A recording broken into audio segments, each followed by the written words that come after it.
Hello everyone, आपका स्वागत है सीए गेम में। आज हमारा लेक्चर 4 है जनरल एंट्री का।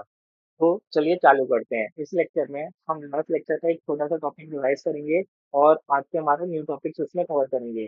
आपके लिए मैंने ऑलरेडी नोट्स रेडी करे हैं, मैंने डाउनलोड के लिंक में आपको दे दूंगा। आप वहाँ से जाके इसको डाउनलोड करके रिवीजन के लिए यूज कर सकते हैं। तो चलिए चालू करते हैं। लास्ट लेक्चर में जैसा कि आप देख सकते हो हमने पढ़ा था काउंटिंग स्टेशन अप्रोच। तो अगर किसी को भी याद रहेगा तो ये बेसिकली होता क्या है, ये आपका एक रिलेशनशिप है एसेट लायबिलिटी एंड इक्विटी के बीच में। इक्विटी मीन्स आपका जो कैपिटल इक्विटी रहता है, तो हम यहाँ पे देख सकते हो asset equal to liability plus equity.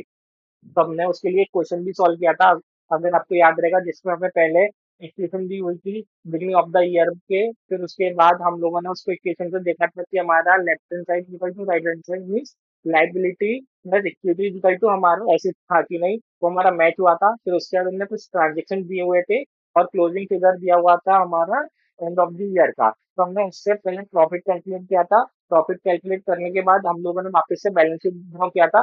किसको याद है, हमने टी शेप का बैलेंस शीट ड्रॉ किया था। मैं आपको एक बार छोटा सा उसका प्रीव्यू दे देता हूँ। तो देखिए, हमारे साइड पूरे एसेट थे और इस साइड पूरी लाइबिलिटी थी। अगर किसी ने वो लेक्चर देखा है तो उसको याद रहेगा। इस साइड हमारा कैपिटल अकाउंट आया था, फिर हमारे ट्रेड पेबल्स आए थे, प्लस हमारा लोन आया था। तो उसका हमारा जो टोटल बना था, तो हमारे एसेट्स जो थे, जैसे फिक्स एसेट थे हमारे पास, फर्नीचर था। फिर उसके बाद हमारे पास ट्रेड रिसीवेबल्स थे जो आने वाले थे डेटर्स से। फिर उसके बाद हमारे बैंक में पैसा था। फिर उससे जो टोटल मिला बनाया था वो हमारा मैच हुआ था। तो आपको याद रहेगा। अभी देखिए इसमें एसेट में क्या क्या इंक्लूड रहता है, आप देख सकते हो। एसेट में जितने भी तरह के आपके एसेट रहते हैं बैलेंस शीट में, वो सब आते हैं। आपके फिक्स एसेट आ गए, करंट एसेट आ गए। और लाइबिलिटीज में आपका क्या क्या आएगा, लाइबिलिटीज में आपका long term liability, short term liability, current liabilities आपका सब आ जाएगा। तो चलिए, अभी ये लास्ट लेक्चर की बात हो गई। अब आज का लेक्चर स्टार्ट करते हैं। आज के लेक्चर का जो हमारा पहला टॉपिक रहेगा वो रहेगा ट्रेडिशनल अप्रोच। ट्रेडिशन देखिए, हमने लास्ट टाइम हमारा अकाउंटिंग इक्वेशन अप्रोच किया था। आज की इसके लेक्चर में हम लोग ट्रेडिशनल अप्रोच बात करने वाले हैं। उसमें जो ट्रांजेक्शन रहते हैं ना, वो 3 ग्रुप में क्लासीफाई करके रखे हैं उन लोगों ने। एक रहता है हमारा पर्सनल, सेकंड रहता है हमारा related to asset and property, और थर्ड रहता है हमारा transaction related to expense, losses, income and gain. तो ये कुछ नहीं है। देखिए, पर्सनल अकाउंट क्या रहता है, प्लस आपका एसेट और प्रॉपर्टी से रिलेटेड का ट्रांजेक्शन रहता है, और हमारा एक्सपेंस और लॉसेस जो रहते हैं या गेन रहता है हमारे उससे रिलेटेड, उससे 3 सेक्शन में लोगों ने डिवाइड कर दिया है। तो चलिए एक एक करके तीनों अकाउंट्स को समझते हैं। सबसे पहला हमारा आता है पर्सनल अकाउंट। अकाउंट होता क्या है, personal account relate to person, trade receivables और ट्रेड पेबल्स।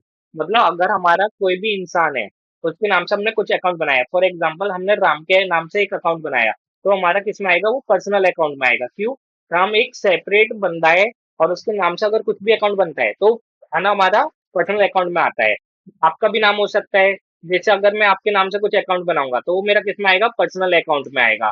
अभी यहाँ पे एग्जाम्पल देखते हैं। देखिए, हमारा राम एंड कंपनी है, ये एक सेपरेट बंदे के नाम से हमारा बना हुआ है, तो हमारा ये पर्सनल में आया।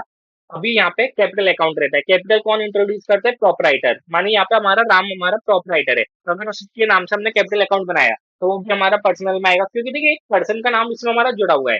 अगर हमारा कोई डेटर है, ठीक है, यहाँ पे एग्जाम्पल के लिए जूजू, जूजू ने हमें सप्लाई करे थे, सॉरी जूजू को हमने गुड्स सप्लाई करे थे, वो आप बाद में हमें पैसा देने वाला है।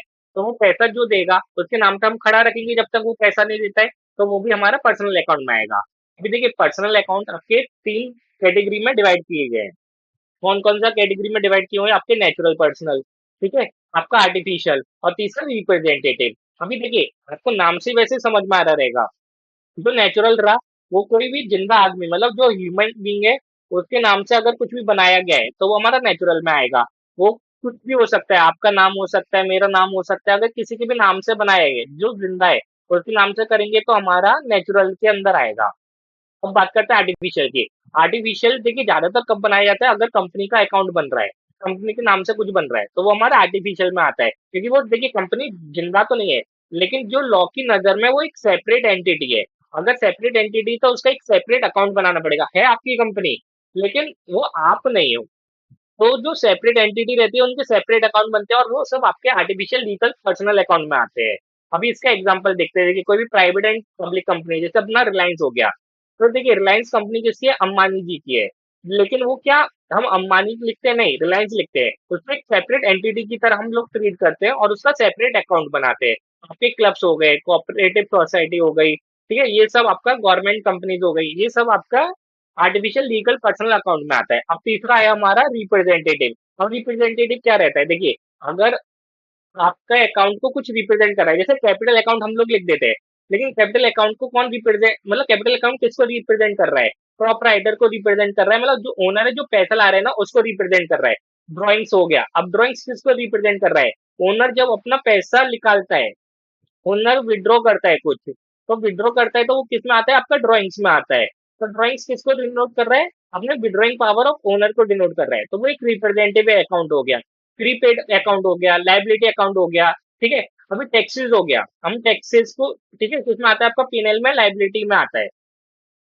तो वो क्या डिनोट करता है कि आपको ये गवर्नमेंट को पे करना है पैसा। तो देखिए, वहां पे हम गवर्नमेंट लिखते नहीं, लेकिन गवर्नमेंट को जो है हमें टैक्सेस पे करना है, हम टैक्सेस करके लिखते हैं, तो हमारे एक रिप्रेजेंटेटिव हो जाता है। होपफुली ये तीनों समझ में आए रहेंगे। अब इसका अगर हम शॉर्ट में समरी बनाते हैं, देखिए, पर्सनल अकाउंट 3 पार्ट्स में डिवाइड है आपका। पहला होता है नेचुरल, सेकंड रहता है आपका आर्टिफिशियल या लीगल, और थर्ड है आपका रिप्रेजेंटेटिव। अभी देखिए, नेचुरल में कौन कौन आता है, अगर आपका कुछ भी ह्यूमन बींग से रिलेटेड है, तो वो सब आपका नेचुरल में आ जाएगा।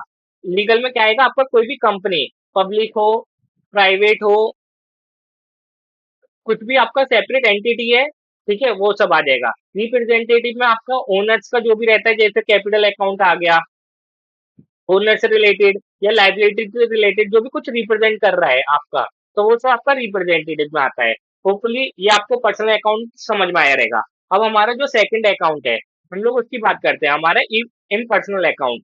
ठीक है, हम इन पर्सनल अकाउंट में क्या क्या रहता है, देखिए, जो भी पर्सनल में नहीं है, वो सब आपका इन पर्सनल में आ जाता है। जैसे कि आपका मशीनरी अकाउंट हुआ, कैश अकाउंट हुआ, रेंट रेंट अकाउंट हुआ। देखिए, पर्सनल एक जिंदा आदमी या जिंदा चीज की बात करती है। अब कंपनी आप बोलोगे सर जिंदा नहीं रहती, लेकिन लीगल, ठीक है, लीगल जो रहता है उसकी नजर में सेपरेट एंटिटी रहती है और वो जिंदा एंटिटी रहती है।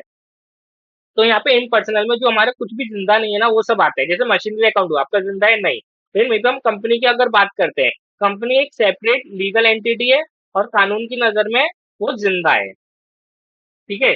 लीगल एंटिटी, सेपरेट एंटिटी, और वो जिंदा है, तो इसलिए हम लोगों ने उसको एक लीगल आर्टिफिशियल पर्सन मान के उसको हम ट्रीट करते हैं। अब वहीं पे हमारा मशीनरी अकाउंट है, वो सिंपल अकाउंट है, हम उसको जिंदा नहीं मानते, इसलिए उसको इम्पर्सनल में डाला है। अब इम्पर्सनल में देखिए क्या क्या आता है, आपका मशीनरी आ गया, कैश आ गया, रेंट आ गया। अब इसको हमने 2 पार्ट्स में डिवाइड किया है, एक रियल, एक नॉमिनल। रियल में क्या रहता है, आपके जो भी एसेट्स रहते हैं, जो भी आपके कैरी फॉरवर्ड्स हो सकते हैं, क्या लॉन्ग टर्म के लिए रहते हैं, कैरी फॉरवर्ड हो जाते हैं, मतलब उसका खत्म नहीं होता, उनका काम खत्म, सॉरी, कैरी फॉरवर्ड, अगर उसका काम खत्म हुआ तो वो अकाउंट खत्म हो जाए, ऐसा नहीं। जो भी आपके साथ रहेगा, जैसे आपने फर्नीचर खरीदा, ठीक है, जब तक फर्नीचर का लाइफ है, जब तक वो रहेगा, ठीक है, वो एसेट्स होता है आपका, तो इसलिए उसको रियल में डाला है। नॉमिनल क्या रहता है, नॉमिनल जिसका काम खत्म हुआ, ठीक है, काम खत्म, तो उसका अकाउंट खत्म, तो वो हमारा नॉमिनल में आता है। जैसे रेंट, अभी रेंट जब तक हम पे कर रहे हैं, रेंट रहेगा, अगर हमने रेंट पे करना बंद किया, जितना भी था, तो हमारा रेंट अकाउंट का कुछ यूज नहीं है, तो वो नॉमिनल, वो टेम्पररी बेसिस पे रहते हैं। जैसे मैंने एक मशीन ली, लीज पे मशीन ली, अगर मैं उसका लीज पे कर रहा हूँ, मतलब उसको हर महीने पेमेंट कर रहा हूँ, तो देखिए, जब तक मेरे पास मशीन है, जब तक वो अकाउंट रहेगा। जब मैंने उसको मशीन वापस कर दी, ठीक है, वापस कर दी, तो मेरा अकाउंट बचेगा, मैं उसको कुछ पे करूंगा नहीं, तो मेरा उसका जो भी यूज खत्म हो जाएगा और उसको मैं क्लोज कर दूंगा, तो वो मेरे nominal account close, temporary basis पर रहते हैं। अभी हम लोगों ने वापस से करते हैं इन पर्सनल अकाउंट, ठीक है। 2 तरह के रहते हैं, एक हमारा रहता है रियल, जो भी हमारा एसेट से रिलेटेड रहता है, जो हमारे जब तक लाइफ रहेगा, जब तक हमारे साथ रहेगा, ठीक है, या जब हम बेचेंगे नहीं, जब तक रहेगा, उसको सेल नहीं करेंगे, जब तक रहेगा, तो हमारे रियल में आते हैं। दूसरा रहता है हमारा नॉमिनल, ठीक है, नॉमिनल में क्या रहता है, जितना काम है, मतलब वर्क के ऊपर डिपेंड करता है, जब तक वो काम चल रहा है, ठीक है, वो रहेगा, उसके बाद वो खत्म हो जाएगा। जैसे कि हमारा कमीशन हो गया, commission receive, interest paid, salary account, ये सब आपके नॉमिनल में आते हैं। होपफुली ये आपको समझ में आया रहेगा। हमने 2 तरह, अब एक क्विक रिवीजन करते हैं, ठीक है। एक सेकंड इसको मैं हटा देता हूँ तो आपको अच्छे से दिखेगा। ठीक है। अभी देखिए हमारे दो तरह के अकाउंट रहते हैं, एक रहता है रियल, ठीक है, एक रहता है हमारा नॉमिनल। रियल अकाउंट एसेट से रिलेटेड रहता है क्योंकि उसकी एक लाइफ रहती है, वो हमारे लॉन्ग टर्म तक रहता है और उसका ऐसा नहीं है काम है तो वो हमारे पास एसेट आ गया, ठीक है, तो वो जब तक हम उसको बेचेंगे नहीं या स्क्रेप नहीं करेंगे जब तक रहेगा, तो इसलिए वो रियल। नॉमिनल, नॉमिनल में जब तक वो अकाउंट का काम है, मतलब उसमें कुछ पेमेंट आ रहा है पेमेंट जा रहा है जब तक रहता है, वो टेम्परेरी बेसिस के रहते हैं। अभी इससे हमने एग्जाम्पल देखे। अभी यहाँ पे एसेट में लैंड बिल्डिंग हो गया और नॉमिनल में हमारा एक्सपेंस लॉस से रिलेटेड हमारे interest paid, commission receive, salary account, ये सब हो गया। अभी वो एक ओवरव्यू अगर हम देखते हैं तो हमारे देखिए अकाउंट्स क्या रहते हैं, दो तरह के रहते हैं, एक पर्सनल अकाउंट रहता है, एक दूसरा रहता है इम्पर्सनल अकाउंट। पर्सनल अकाउंट वापस से तीन कैटेगरी में डिवाइड किया गया है, नेचुरल अकाउंट, आर्टिफिशियल अकाउंट और रिप्रेजेंटेटिव अकाउंट। वहीं पे इम्पर्सनल अकाउंट दो टाइप में डिवाइड किया गया है, हमारा रियल अकाउंट, नॉमिनल अकाउंट। अगर हम लोग natural account, natural personal account की बात करते हैं, तो अगर वो कोई भी जिंदा आदमी के नाम से रिलेटेड है तो वो हमारा नेचुरल पर्सनल अकाउंट में आएगा। सिंपल याद रखने का, यहाँ पे आपका ह्यूमन बीइंग याद रखने का हमेशा, अगर ह्यूमन बीइंग के नाम से रिलेटेड है और जिंदा ह्यूमन बीइंग के तो आपका पर्सनल में आएगा। अभी दूसरा होता है हमारा आर्टिफिशियल लीगल। अगर कोई भी कंपनी का नाम है जो कानून की नजर में जिंदा है और सेपरेट एंटिटी है तो वो आपका सब आर्टिफिशियल लीगल एंटिटी के नाम पे आएगा। तीसरा रिप्रेजेंटेटिव, अगर जैसे कैपिटल अकाउंट, इसका सबसे बढ़िया एग्जांपल है कैपिटल अकाउंट।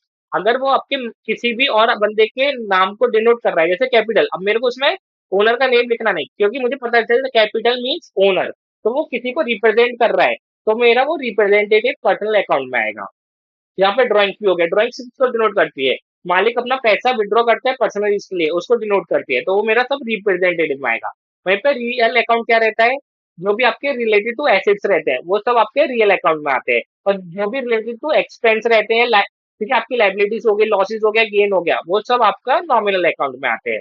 अब चलिए यहाँ पे नेक्स्ट टॉपिक जो आपका गोल्डन रूल है उसकी बात करते हैं। ठीक है, गोल्डन रूल ऑफ अकाउंटिंग जो अभी हमने ऊपर पढ़ा है ना, उससे रिलेटेड है ये। देखिए आपका type of account, personal account, real account, nominal account. अगर अकाउंट टू बी, ठीक है, अभी यहाँ पे आपको देखना है, अभी यहाँ पे आपको डेबिट होगा, क्रेडिट होगा। अभी देखिए पर्सनल, यहाँ पे मैं लिख देता हूँ याद रखने के लिए, ये हमारा डेबिट साइड रहेगा, ये हमारा क्रेडिट साइड रहेगा। अगर मेरा कुछ भी रिसीव हो रहा है तो मेरा क्या होगा, वो डेबिट होगा। हमारा सिंपल रूल जो हमने पढ़ा था ना मेमोराइज करने के लिए, आएगा तो डेबिट, जाएगा तो क्रेडिट। वही चीज इधर है, देखिए पर्सनल अकाउंट में कुछ भी रिसीव हो रहा है तो वो डेबिट होगा, कुछ भी जा रहा है तो वो हमारा क्रेडिट होगा। रियल अकाउंट से व्हाट्स कम इन वो आपका डेबिट होगा, व्हाट्स गोस आउट मतलब कुछ जा रहा है वो आपका क्रेडिट होगा। वहीं पे नॉमिनल अकाउंट में भी देखिए लॉसेस एक्सपेंसेस वो बढ़ रहे हैं आपके, इंक्रीज हो रहे हैं, तो वो क्या होता है आपका डेबिट होंगे। अगर वही चीज आपके इनकम, और देखिए इनकम आ रही है आपके पास, पैसा आ रहा है, ठीक है, गेन्स आ रहे हैं, तो वो आपके क्या होंगे, क्रेडिट होंगे, क्योंकि उसका जनरल एंट्री हम क्या पास करते हैं। देखिए अगर हमारे पास मानिए आपको प्रॉफिट हुआ आपका, या सेल करके आपको, आपने सेल की, कैसे करते हो, आपके पास आता क्या है सेल करने के बाद, कैश में या बैंक में पैसा आता है, तो उसको आप क्या करते हो, डेबिट लिखते हो। और क्रेडिट क्या करते हो, आपको सेल अकाउंट को क्रेडिट करते हो। तो यहाँ पे देखिए अगर आपका इनकम या गेन है तो वो आपका क्या होगा, क्रेडिट होगा। सिंपल, अगर आपको कभी भी कंफ्यूज होता है ना, एक जनरल एंट्री पास करके देख लेना, और जनरल एंट्री का रूल क्या रहेगा, आएगा तो डेबिट, जाएगा तो क्रेडिट। सबसे पहले पहचानने का, कुछ भी एक एलिमेंट पहचानने का कि आपके पास आ क्या रहा है या जा क्या रहा है। आपको अगर एक अकाउंट भी पता चल गया ना, क्रेडिट है डेबिट का, दूसरा तो जिससे रिलेटेड है वो आप कर ही सकते हो। तो होपफुली ये अकाउंट, सॉरी, ये वीडियो आपको पसंद आई रहेगी। नेक्स्ट वीडियो में हम इससे रिलेटेड अपने क्वेश्चन प्रैक्टिस करेंगे, और हमारा एक जनरल एंट्री का जो प्रीवियस ईयर में क्वेश्चन आया था वो भी प्रैक्टिस करेंगे। Thank you for watching.